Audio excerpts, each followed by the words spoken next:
മുർഷിദാബാദിലുണ്ടായ സംഘർഷബാധിത സ്ഥലങ്ങൾ സന്ദർശിച്ച് Bengal governor CV. ആനന്ദ boss. വഖഫ് ഭേദഗതി നിയമത്തിനെതിരെയുണ്ടായ അക്രമങ്ങൾ അടിച്ചമർത്തുന്നതിന് ദീർഘകാല നടപടികൾ വേണം എന്ന് ഗവർണർ ആനന്ദ ബോസ്. യാത്ര മാറ്റിവെക്കണമെന്ന് മുഖ്യമന്ത്രി മമതാ ബാനർജിയുടെ അഭ്യർത്ഥന തള്ളിയാണ് ഗവർണർ മുർഷിദാബാദിൽ സന്ദർശനം നടത്തിയത്. പി ബസന്ത് വിവരങ്ങളുമായി ചേരുകയാണ്. We have to coffin the cult of violence and drive the last nail on the coffin.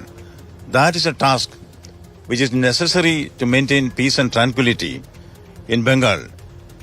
The dance of death, if I may say so, that is going on wantonly on the streets of Bengal in many places.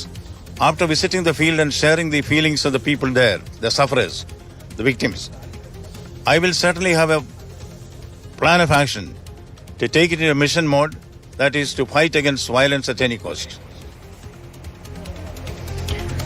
കൂടുതൽ വിവരങ്ങളുമായി P Basant ചേർന്നുണ്ട്. Basant, ഇപ്പോൾ ഈ യാത്ര മാറ്റണമെന്ന മമതാ ബാനർജിയുടെ അഭ്യർത്ഥന തള്ളിയാണ് governor മുർഷിദാബാദിൽ എത്തിയത്. അക്രമം തടയണമെന്ന കാര്യമാണ് ഗവർണർ മുന്നോട്ട് വെക്കുന്നത്. എന്തൊക്കെയാണ് കൂടുതൽ വിവരങ്ങൾ? ഇന്ന് രാവിലെയാണ് കൽക്കട്ടയിൽ നിന്നും ഗവർണർ സി.വി. ആനന്ദ ബോസ് മുർഷിദാബാദിലെ മാൾഡയിൽ എത്തിയിട്ടുള്ളത്.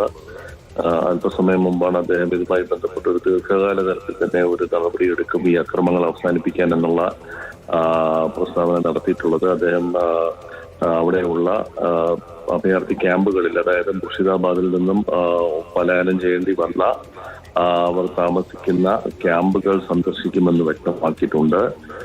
ഇപ്പോൾ ദേശീയ വനിതാ കമ്മീഷനും അതോടൊപ്പം തന്നെ ദേശീയ മനുഷ്യാവകാശ കമ്മീഷനും ഇപ്പോൾ മാൾഡയിലെ വിവിധ ക്യാമ്പുകളിൽ സന്ദർശനം നടത്തിക്കൊണ്ടിരിക്കുകയാണ്.